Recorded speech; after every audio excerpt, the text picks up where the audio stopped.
Hey everyone. Good afternoon, evening, whatever. So my name is Jimmy, Jimmy BOGARD. You can find me on Twitter at @jbogard. You can find all the code, slides, and presentation. Everything is going to be on my GitHub at github.com/jbogard, and I blog somewhat frequently on jimmybogard.com. A few things about me. I work for a company called Headspring. It's a local consulting company where I just build apps for our clients. So I mainly just build systems, but every once in a while I get to do fun things like this. I used to blog in a site called Those Techies, so most people probably have read some articles, or at least know me from articles on there. And I do a lot of open source as well. I'm probably most known for a library called Automapper, which you either love or hate. I know a lot of people hate it as well. There's no middle ground there. And I get an award every year. I don't really know why I get the award. They don't tell us, but I've been getting this award, the MVP award, which gives me free stuff, I guess. So I wanted to talk about REST, and this is probably a little bit a different talk than you've normally seen on REST. Most REST talks really go into deep dives into HTTP details. Some of them really focus on HTTP methods like put versus post versus delete. We're not going to talk about any of that because, in my experience, none of that like REST minutia, the REST details, none of that actually matters when it comes to building systems built on top of REST. Instead, the thing that actually matters for real, actual REST APIs, not ones where someone just hooked up Entity Framework to HTTP and just built some very basic CRUD API. I've, in my experience, built some APIs that actually do use the full complement of REST. From my experience, the best parts of REST for actual true REST APIs would be hypermedia. Hypermedia, if you remember back, or if you've read about some of the old REST literature, sometimes you see a diagram like this, which is the Richardson maturity model. It talks about people that build REST APIs, they have a certain level of maturity, and so most of them fit in this bottom bucket. At the time, it said the swamp of POX, which at the time stood for plain old XML. We'll talk about plain old JSON, though. That's how old this diagram is. The next level up would be resources, so thinking about things in terms of a resource as opposed to the entity behind the scenes that is in the database. Next level will be using the real HTTP verbs or methods. Most people stop right there, and that's, again, perfectly OK. But if we want to see what the full implementation of REST is, it would go all the way to the top of hypermedia controls. Now, for me, this made a lot of sense because I've been building web applications and web systems well before ASP.NET and well before JavaScript is really a thing people use to build these. And so if you look at the web applications that you're building today, if it's just straight up server-side HTML, you're really already building a system like this because REST was meant to describe the architecture of the web as it existed back in 1997. So if you built applications that just do server-side stuff, you've actually already done a REST application. The difference is you don't probably have a machine consuming those web applications. It's almost always a human consuming those applications. And so the other part of what we'll be talking about is REST APIs that are meant to be consumed by machines as opposed to humans. Now, in the application I was working with that we first introduced a full RESTful API, I did my normal thing, which was I realized I didn't know anything about REST, and I read every single book I could get my hands on to see what other people were talking about. Unfortunately, all the REST documentation at the time just talked about HTML as the thing you would expose as your REST API. But literally nobody does that. No one exposes HTML as a thing that machines would consume for their REST API. I've met like one or two people that tell me they do it, but I still don't believe them. But that's what people say they do. So for us, I'm going to be actually building JSON APIs and putting RESTful things on top of it. So first, I want to look at what's wrong with plain old JSON objects or PJSONs. So most REST APIs that I see people build are just exposing out just plain JSON objects.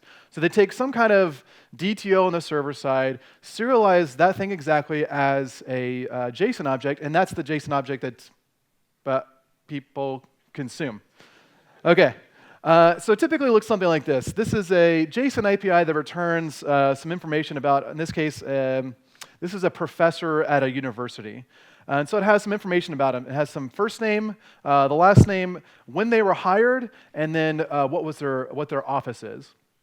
Now, for most consuming applications, this is plenty of information to just take that data and directly bind it to the screen.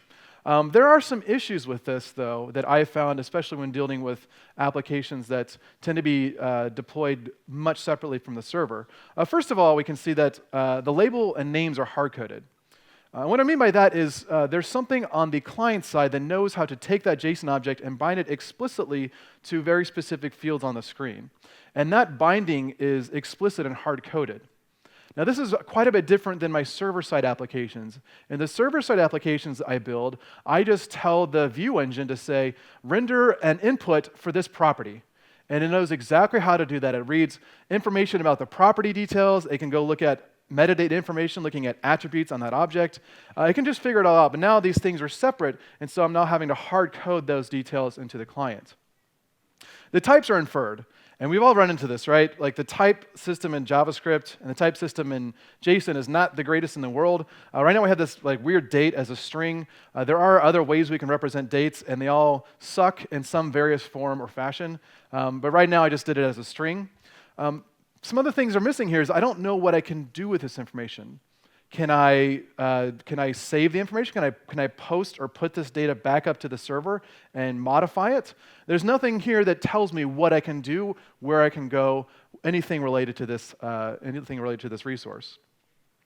So if I compare that JSON with something more complicated in the REST books, HTML has a lot of stuff in it. It has text controls, input controls. It has links to say, I'm on a page, how do I get to something else? And it has a lot of other details on that HTML. This JSON doesn't have any of that. It's just, here's just data, and there's nothing else semantically meaningful about what's going on here. So if you look at what hypermedia adds to the equation here, I'm totally making this up, by the way. This is not the official definition, but it's good enough for our purposes. Hypermedia is that plain JSON where we layer on additional set of information that the client can then use to help it render or perform some activities. That could include some link information to say how this thing is related to something else, or how I can get from this thing to something else. And it can include URLs, so where is this thing located, or where are related things located. And finally, it can even have forms and queries. So I'm looking at a list of items. I can include something that says, how do I manipulate this information, or how can I query that information in perhaps a different form? And so this is really all of these things go into HTML. HTML has forms, it has queries, so you have a form of type get versus a form of type post or method of post. It has links in the anchor tag, and they can have data in there as well. If you think about the data that's embedded inside the HTML DOM, that would sort of relate to the JSON data that we have here.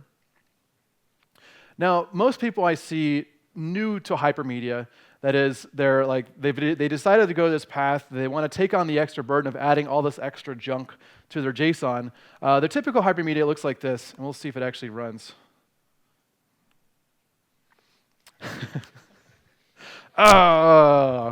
So they get all dressed up for the party, looking suave, looking swag, and then they're on their hoverboard. And what happens?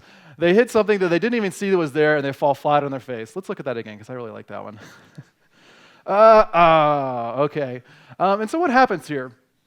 The reason why people typically fall flat on their face is not because of anything on the server side.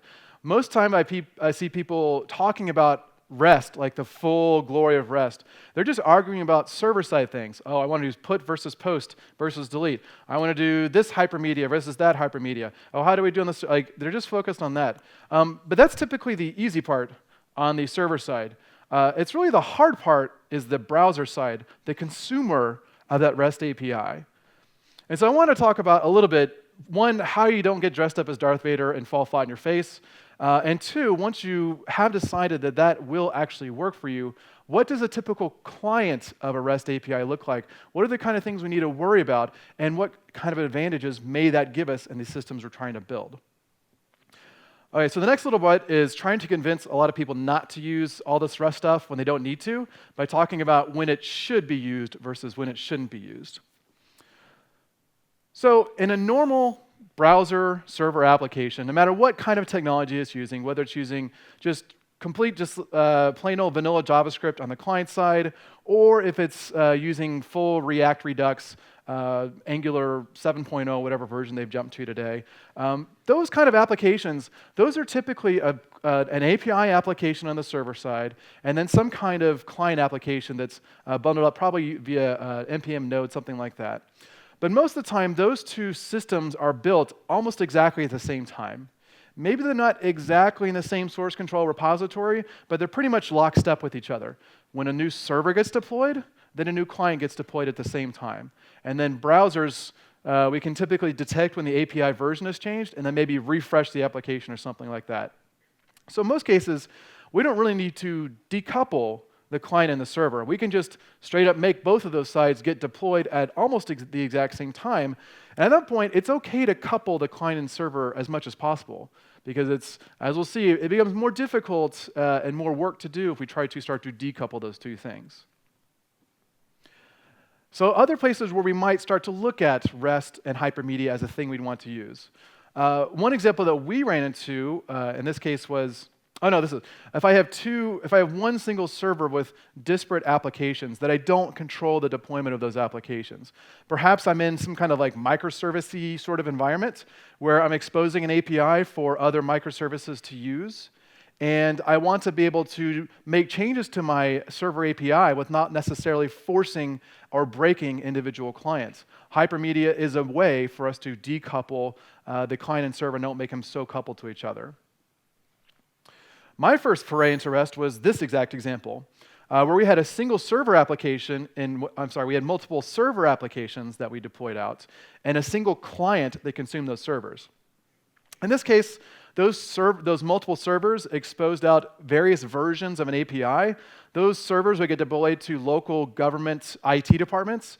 And if anyone here has ever worked with local government IT, it is the worst form of IT known to existence. It's the absolute worst. And so I had no control whatsoever when each of these different local government IT organizations would deploy updates. I could give them everything they needed. I could say, here's an installer. All you have to do is physically push the button, and it will install. And then weeks, months later, they would still never push that button. Not until I drove to that county IT department and took their finger and then pressed the button will they actually deploy that application. So in this case, when I have no control whatsoever of the server being deployed, my app still has to be able to handle those differences in the APIs. Now, what could those differences be? I don't know, because I'm developing my application over the course of months and maybe even years, and I can't predict 6 months from now, a year from now, 2 years from now, exactly what that API may look like and what kind of capabilities it will expose. So what I see most people do is implement some sort of versioning scheme in their APIs. V1, V1.1, V1.1.1-alpha, V2, and so on and so on. And then the app itself then has to figure out, okay, do I have different applications for different versions? Do I maintain all those existing things? Or what we wound up going with was hypermedia that allowed the application on the consumer side be able to handle changes on the API server side. Another example, a common example I see are mobile applications. Now this is one where it's still kind of up in the air because most devices have gotten really good about auto-updating. And then you often see things like major updates to the application correspond with major updates to the API.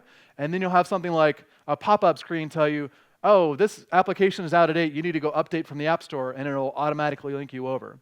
So for a lot of cases, I can assume that my client and server, even in mobile applications, are somewhat lockstep to each other. But I do have cases where that's not necessarily true.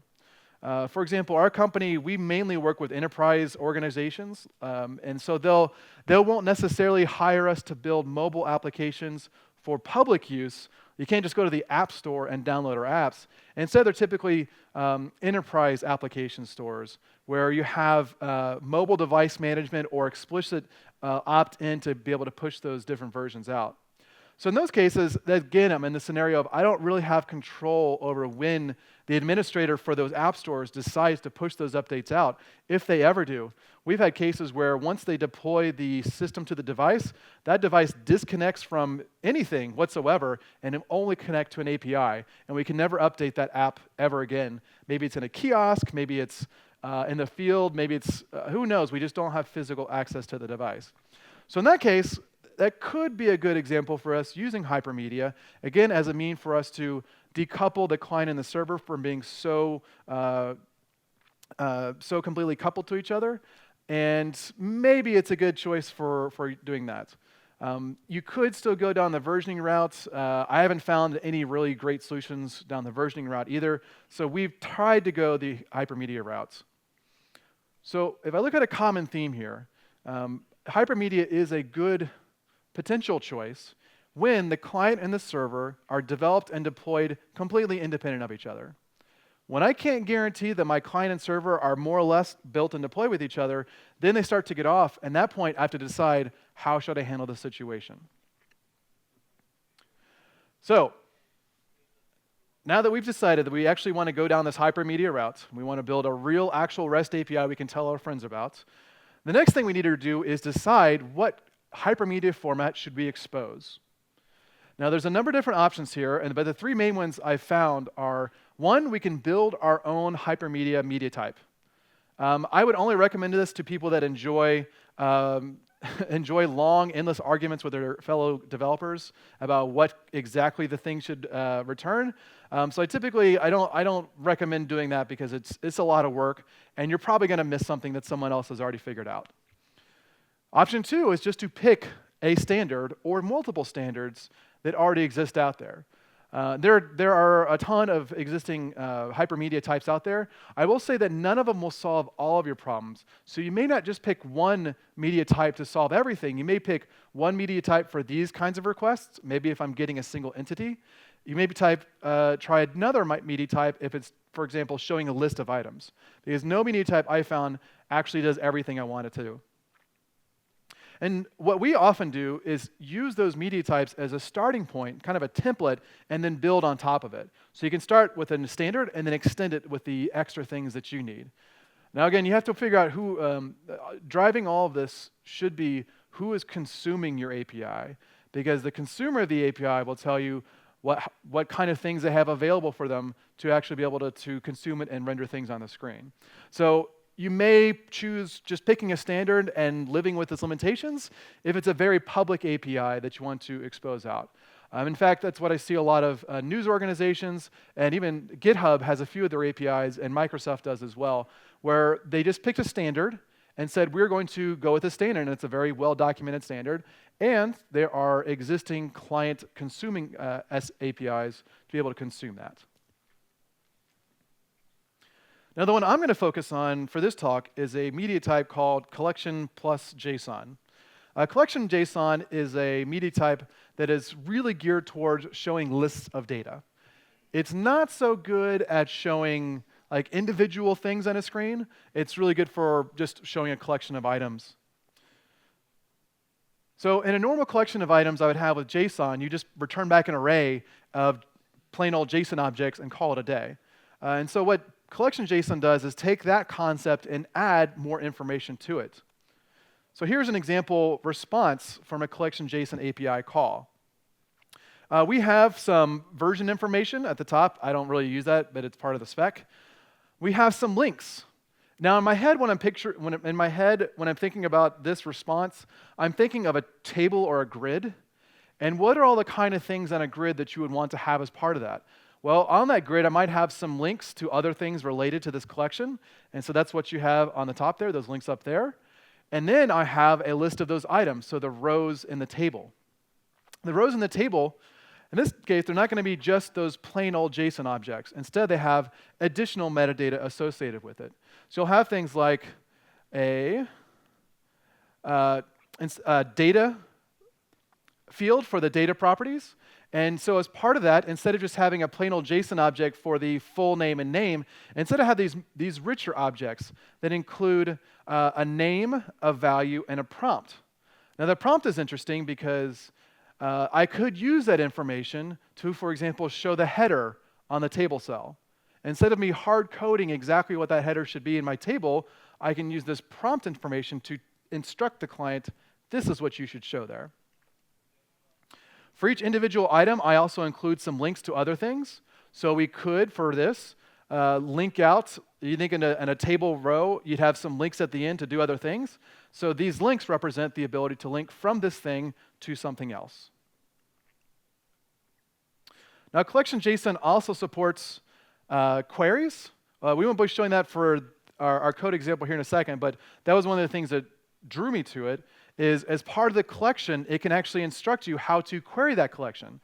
So you can kind of think of that as if you have a search screen that has a form at the top with individual input elements, well, that's what this information is. It's instruction on how to query this collection. And the final thing it can give us is some form information. So if I want to add a new item to this grid, or if I want to edit something, this template tells me, here's the information that you need to give back to me in order to manipulate this. Now, right away, this is quite a bit different than most REST APIs you've typically dealt with. Most REST APIs, the way they deal with this sort of documentation is you go to a Swagger page, and you go look at the different methods it supports, and then they have like copy-paste JSON you can put into your application to be able to figure out how to link things together and how to build out a form. But in this case, instead of me having to go to a documentation site, it's literally in the response itself about how to interact with this resource. Now on the client side, now we need to figure out how we want to consume this. Now for us, we picked React for a few reasons. The first one being we all hated Angular with a passion.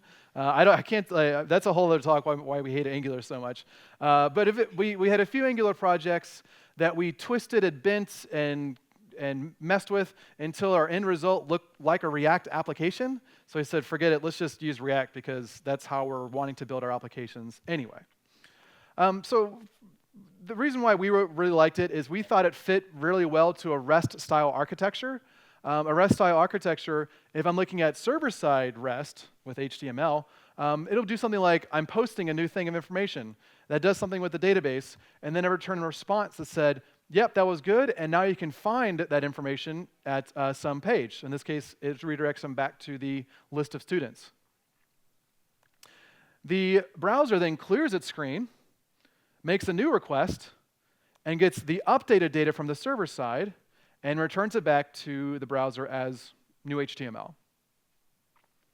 So that was how we did our server-side stuff. Of course, there's that whole blinking of the browser that everyone hates now and must create a spa to get rid of it. So in a React flow, it looked very, very similar. We'd post some information to the student API. That would do some work with the database. And return back, instead of now returning HTML, we return back a link to where the new student was created, or in this case, the list of students is the next thing they should do. We would refresh the state on the browser side in the React components, and then finally, it would force us to get a new student and get the new result back. And finally, React would re-render that, in that case, just that one individual component whose state has changed, and not the entire page. So when we saw the way React worked internally versus how we normally did server-side applications, it looked almost exactly the same in terms of its data flow. So we said that looked like a good choice for us and a good fit for hypermedia-based REST APIs. All right, so now I'm going to switch gears to a demo in which I'm showing a REST client. It's going to a RESTful client and server that will replace a normal server-side application. All right. So let me go back to duplicating my screen. This will flash for about 30 seconds, I think. Oh, no, it didn't. Usually that takes forever. Maybe something in Windows fixed itself finally. OK, so I've got 3 applications. The first one I want to show is a sample application. I'm not very clever or imaginative, so I just stole this demo application straight from Microsoft. This is their demo application on how to create ASP.NET Core applications with Entity Framework Core. The reason why I picked it is because it's a real application with lots of features and actually hits a database, and not just like something in an HTML page that doesn't do anything with the server side. Because this is full stack, so we need to go from client all the way to the server and back again. So I've actually already got this running right here. And the page I'm going to try to replace is this instructors page. I I started with this instructors page because I was cheating, because I picked collection JSON as the media type I wanted to demonstrate. And this is a page that shows tables of data. And so tables of data represent a collection of information. And so therefore, this would be a good fit for collection JSON. And so what this page allows us to do is I'm showing here a list of instructors at this made-up university. I can then select one of those instructors, like this. At this point, it's made another request to the server to get more information. In this case, I'm showing courses taught by a selected instructor. I can then select that course again to then view the students enrolled in that course. Now, what I want to do is build a RESTful API in the server side to represent these three requests that are happening. So most people that build these kind of REST APIs will build things on a very much an entity-based level. So I see here that I'm viewing a list of instructors. So that means I need an instructor's controller. And then I have courses. So I need a courses controller. And then I have students. So I need a students controller. But that's not actually how this application on the server side works. This one has all of these three actions all under the instructor controller. I'll show you that right now.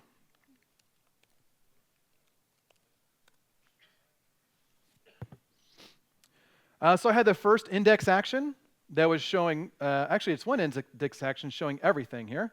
And it's showing one individual page, and based on whether I've selected a individual course or instructor, it shows additional instructor information.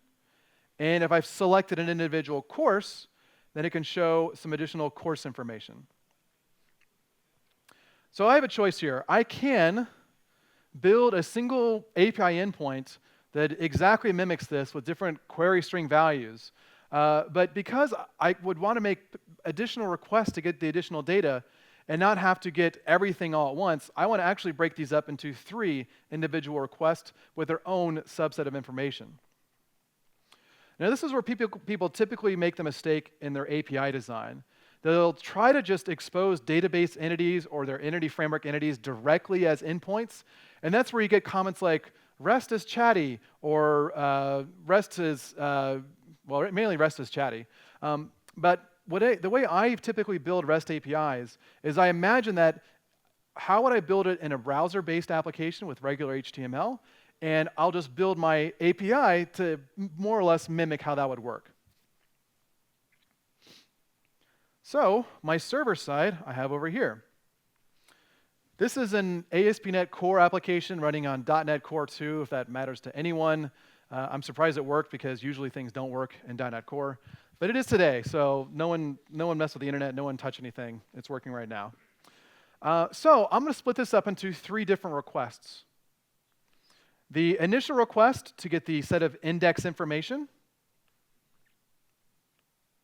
That one's right here. And so that will return back the JSON representation of the list of instructors. Then the user can click one of those instructors, and I'll make another request to get that detail information. And so I split that up into a different request we have right here. And notice I'm putting this under the same instructor controller. I'm not putting it over anywhere on some like course controller because, again, this request is in the context of that one page, so there's no real need for me to build a generic, you can return any kind of course details. I'm trying to make it very specific for this use case. And then finally, they can look at the list of, the list of courses for that one individual instructor, and then they can look at the students registered for that course for that instructor. Now, if I was building this on plain old JSON objects, I would take that instructor information out of Entity Framework. I'd probably map that to some sort of DTO because, I mean, I have to. I made the library, right? So it makes sense to map it. And then take that DTO and then directly expose it here as a return type of my controller action. But that's what I can't do here because what I really want to do is transform that into this collection JSON object. And this collection JSON object is going to be the thing I expose. So at this point, you want to be able to expose your information as these media types. And so I typically will just go search on NuGet to see if someone has already built out all of the extensions to either ASP.NET Core, or they've just built out those very basic C# representations of them. Depending on your platform, you may do different stuff. But in this case, I'm trying to get the collection JSON representation of what I'm trying to expose out to the outside world.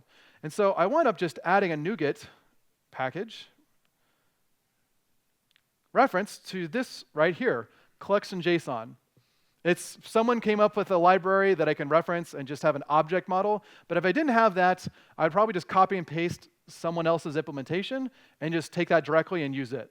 But I got lucky. Someone already has something, so good for us. So looking inside this controller action, there's a very basic part that is just get the stuff out of the database. This is not really different than a normal server-side application, so you can expect I need to get the stuff out of the database in kind of its raw form, and from there I need to transform that information into, in this case, my collection JSON objects. So this collection JSON object more or less represents the C# version of the collection JSON standard. And so in this case, there's a root document. In this case, it's called a read document that has a collection with some URL information. That's what I have here. And then in my for loop, I've commented this stuff out so we can see it in action later. I will loop through all the instructors I returned and build out a new item, which is an item in collection JSON. And so I'm mapping it's not an exact mapping because I have to transform it a little bit.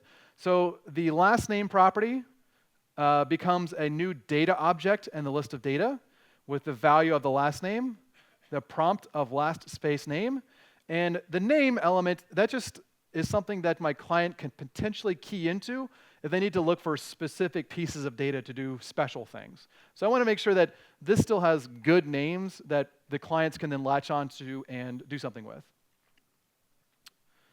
All right, so once I'm done looping through and building out my instructor information, I go ahead and say, go add all those different items to the collection, and finally return that document.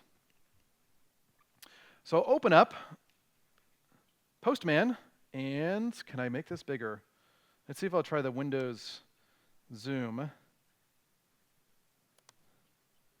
There we go. So I've made a request to get the list of instructors, and it comes back as an array of items. In that array of items, I have the link to that individual resource, the individual instructor, and then a list of data. So I've got their last name, their first name, their hire date, and those just show up as a list of items. So see, that was the first item. The second one is Fadi. I'm not going to try pronounce that last name. And Roger Harui, and Candace Kapoor, and Roger Zhang. And so that corresponds to the list I have here in the server-based application. Now, things that you don't see here, I didn't show a list of their courses as the details here, just try to make things simple for myself. And we don't also see the list of links here either. So for each of the individual requests I need to make, I do this sort of transformation. In this case, this is the list of courses for an instructor. I first query the database to get the list of courses that instructor teaches. That's what we have here. Entity framework makes me do all these include. And then I take the result of that query and transform it into my collection JSON document. So in this case, I have the course ID as the course number, the course title as the title, and the course department name as the department. So this now represents this table we have down here, the course number, the course title, and the course department. Finally, the students, as the last bit of items here, I've got the students taught by that course, so I'm getting the courses, then getting the enrollments, and then getting the students, because this is Entity Framework, we have to do 8 or 10 joins before we get to the thing we want. And then we get that individual course that has its enrollments. I loop through those enrollments, and it tells me the student's full name that is enrolled, and the student's grade for that course that they've enrolled in. And that collection JSON document represents this item I have down here. So now that I have the server side up and going, returning back documents that are way more complicated than they were before, right? Way more complicated. I need to have something consuming this information on the client side. Now, this, to make it, make it actually represent a real application, I've built a completely separate server application over here from my client application over here. Now, there's nothing really stopping you from combining these two, but again, if you combine the client and server, you probably don't have a good reason for REST, because those things should just be built and deployed next to each other. So I'm trying to represent a real-world scenario of a client that's completely separated, different project, completely separately deployed from the server application we have here. And I have the dumbest implementation of React possible. I'm not using Webpack or anything like that. This is still actually using Bower, which is not really used, but it's still in the MVC templates for some reason for Microsoft.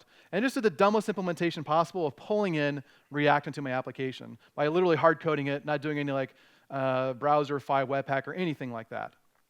The one thing I am doing is doing a little bit of hook into React to render specific elements. In this case, there's going to be an instructor's info component that builds its content into this targeted div over here. And this JSX file, this will include the information, all the React components I need as JSX. And again, I cheated quite a bit here in order to get JSX to work.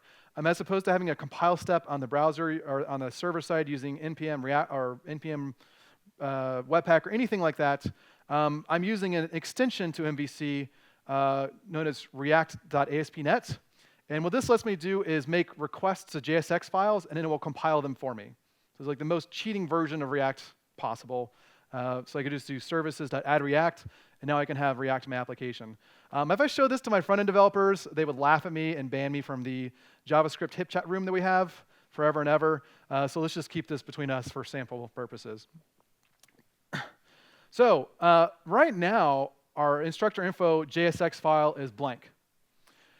And this is the point where I really need to go back to the original application and see, how do I want to break up this HTML into individual JavaScript components? And this is what we do all the time when we're building React, is we kind of draw boxes and say, oh, this is going to be that component, that's going to be that component, et cetera, et cetera. So I'll go back, actually, to my slides to show all the components we'll be creating here.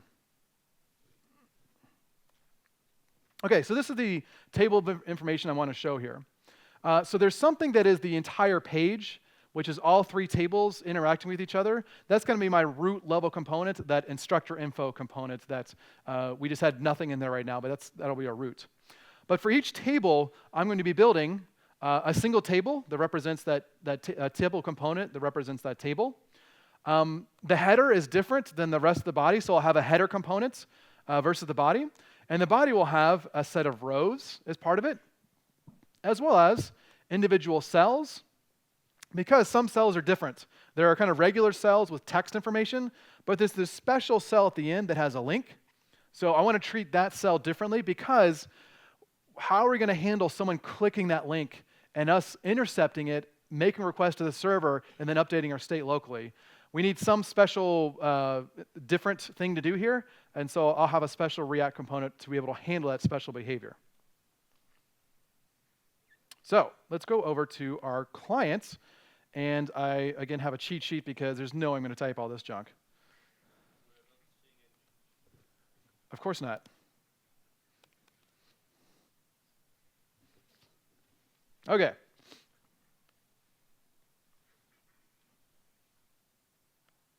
OK, so the first thing I'm going to pull over is my root component.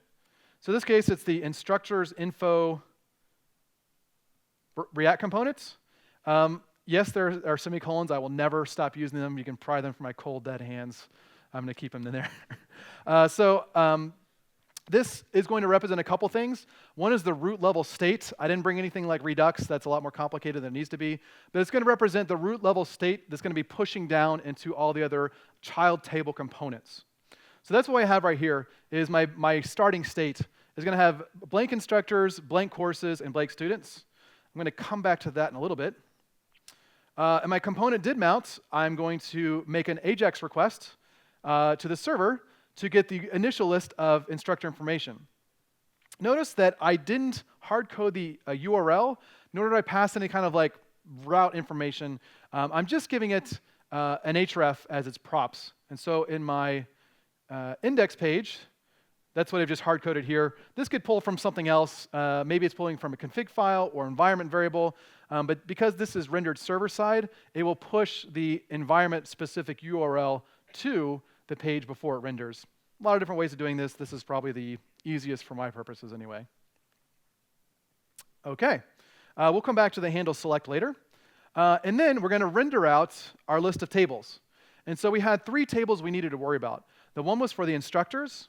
The second was the courses associated with the instructors.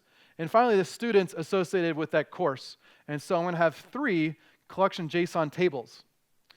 Now, these collection JSON tables are interesting in that I wanted to make these components decoupled from the implementation details of the overall page. So the idea behind these tables is I can just give it collection JSON information, and it will know how to render itself based on that data. So I've got 3 components. This is what I used to do way back in the day in web forms. I would create reusable controls. That's basically what these are, is reusable components built against a common data model, in this case, a collection JSON collection. OK. So the next thing I need is that table. So let's pull that one in now. So hopefully I didn't reformat it too badly. OK, so this one is a stateless component. It's getting all its information from the props being passed in. And it just has one render method. I could have done this as a Lambda. Oh, well. OK, so it does. I have a few different states I have to worry about. So if there's no items yet handed to me, I won't render anything. If I do have some information that's been handed to me, I'll check to see if there are any items in that collection.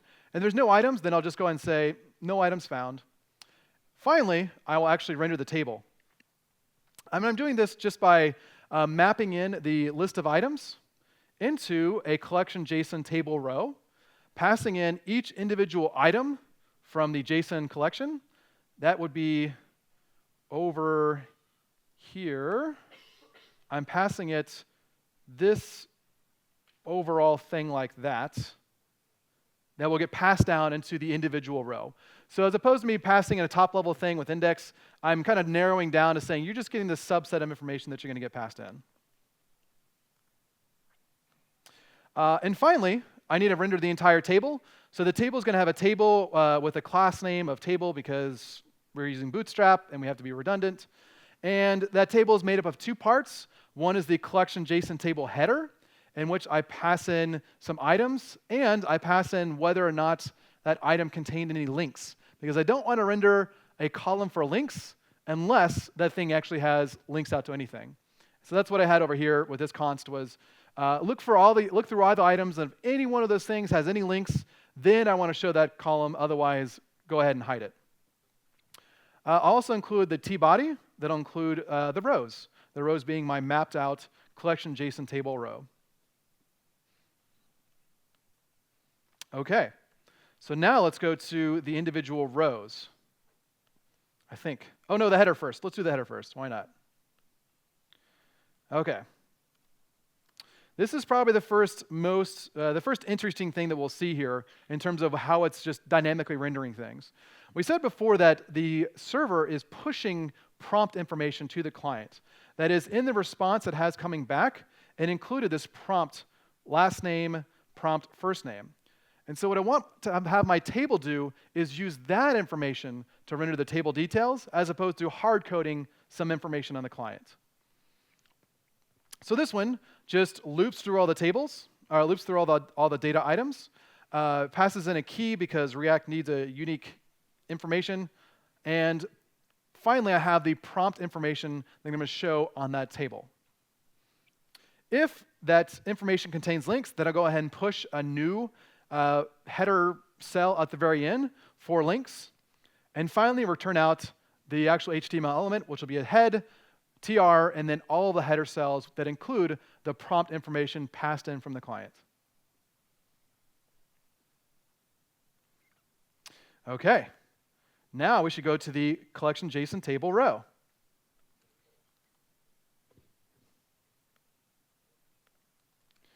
The row is made of a list of cells, and so I take all the items in the data and push out a table cell with the value of that data item.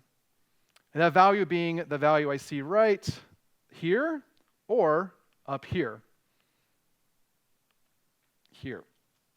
There we are. So I'm just I'm plucking the value out of that data item from collection JSON and assigning that as the value and the text I'll show in that table cell we have right here. And then finally, if that cell or the row contains links, then I will include a collection JSON table link cell to the end of that list of cells, and that will be the links that will show up at the end. And we'll look at this here in a second about what that does. Finally, I return back the table row with the list of data cells. All right, so we've got our table, our header, our row. Now we need some cells. I think the link cell might be next. Yep, here we go. The link cell. Okay, so this one's going to be a little funny. I'm going to bring the link over too, because that's interesting as well.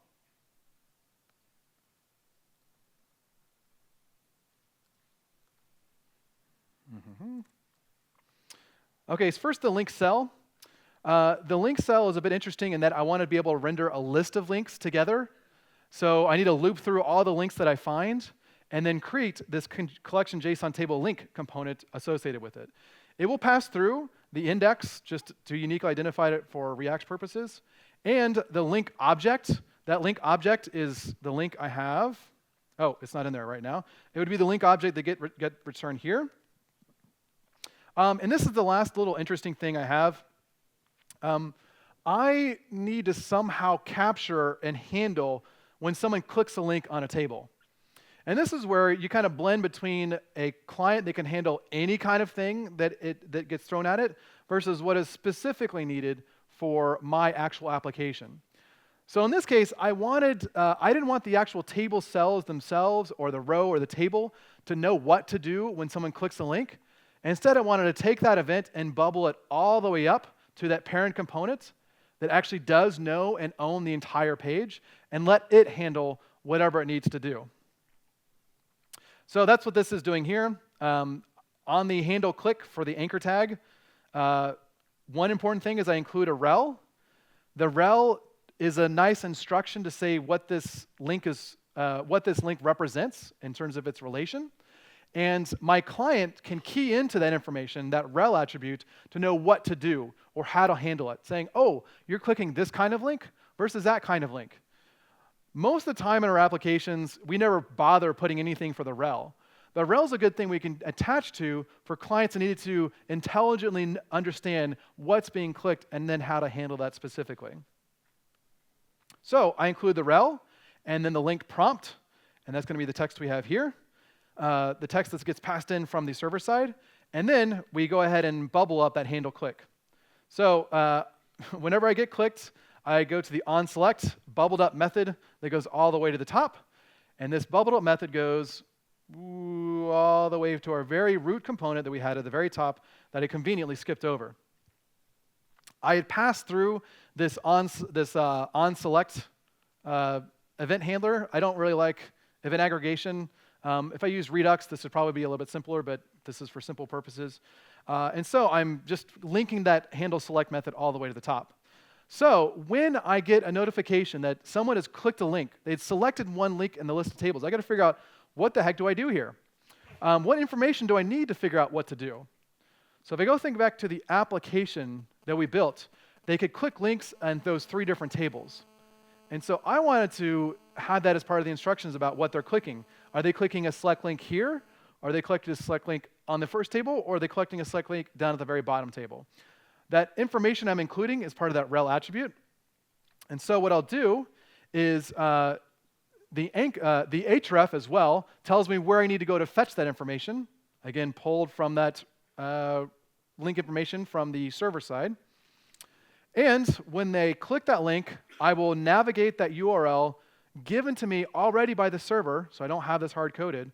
And when I get the response back, then I'm going to check the state and say, OK, is this rel for this link a courses link? So it's that top level. In that case, I'll go ahead and blank out the students so that it clears everything out, which is the third table. Or I'll blank everything else out, and then I'll say, you know what, just go ahead and replace the state for the rel based on the data that was passed in. And so what I've done is tied the rel attributes of links to the state properties I have here. So there's going to be a rel link for instructors, a rel for courses, and a rel for students. I'm just hard-coding those. I didn't have to. I could have explicitly mapped those, but I thought this looked a little neater. But in retrospect, it looks like a lot of indirection, I'm noticing now. So maybe in the future, I just hard code like, I'm getting this rel back, go do this. I'm getting this rel back, go do that. OK, so with that all in place, let's go ahead and run both applications. I'll run this one. This is the client side. And I believe my server should already be running.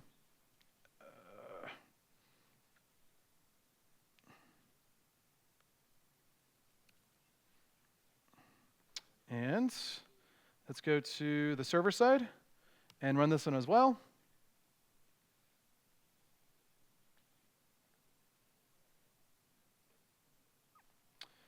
OK, so I just want to make sure it's actually hitting it. So I go to localhost instructor and should see a bunch of JSON junk come back here. And let's go open up my client side again. It'll open up in the other screen, so let me go make sure I got the right URL.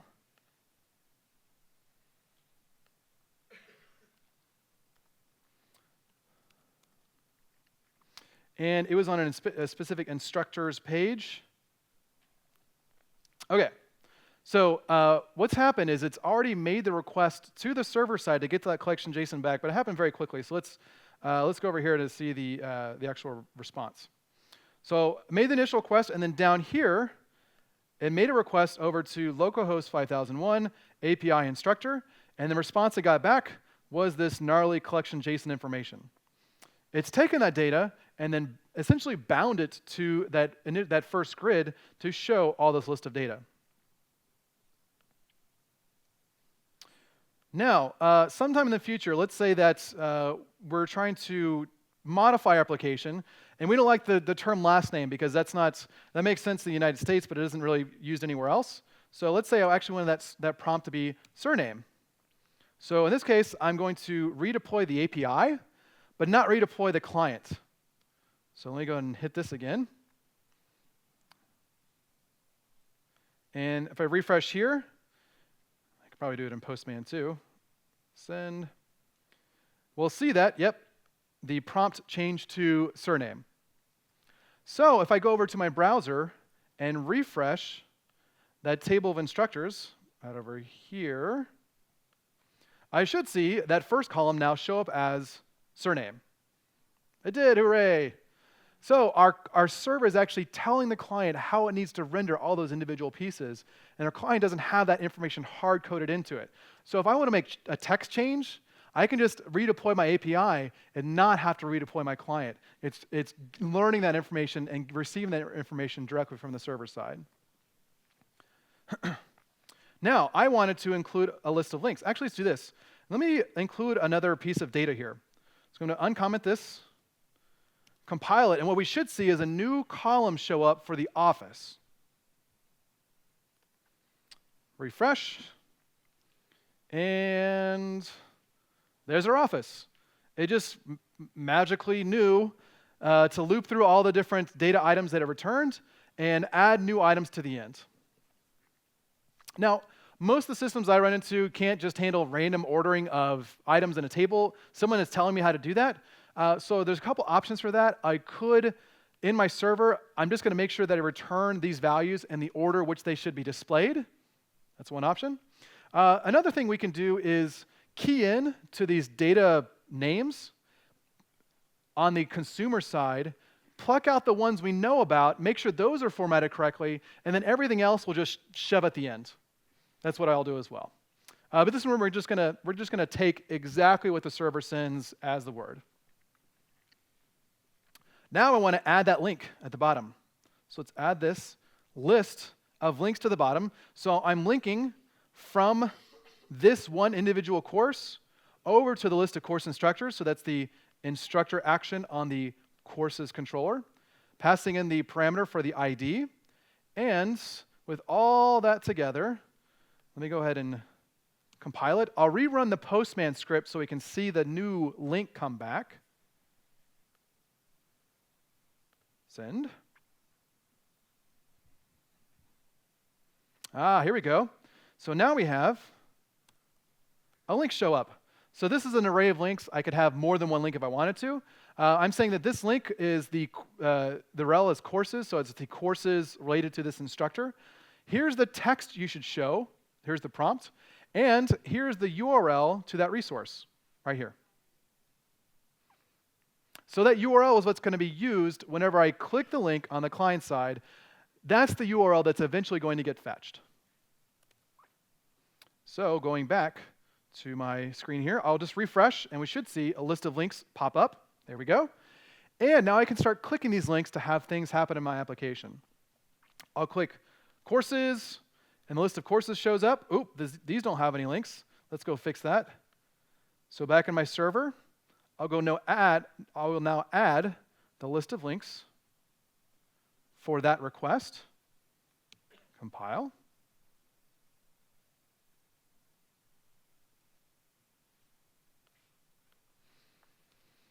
Refresh again, and now we should be able to drill down all the way down to the individual.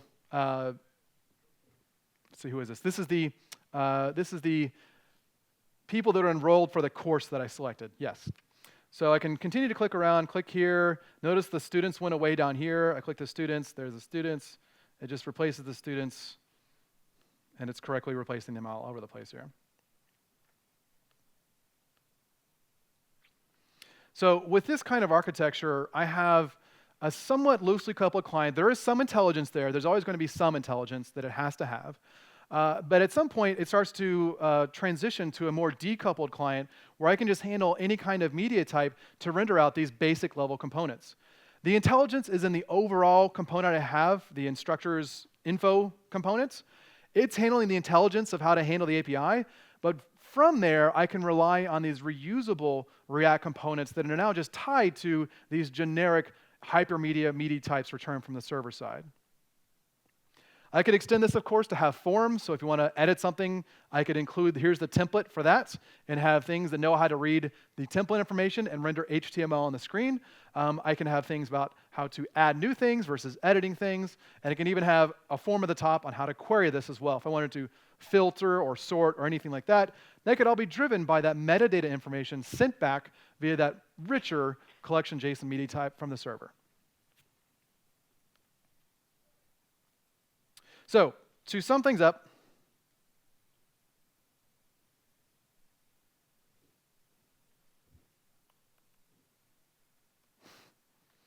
that was building an application with REST all the way from the server, all the way to the clients, and hopefully it gave you some ideas, some of the real challenges you'll run into when building a full hypermedia application.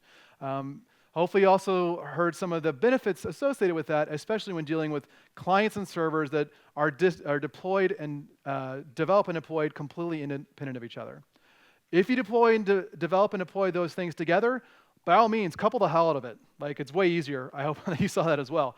But if you do have this situation where those two are developed and deployed separately, then going full glory of REST to full stack REST with hypermedia is a great way to handle those decoupled kind of environments. Thank you very much. I'll be here afterwards for questions. Thank you.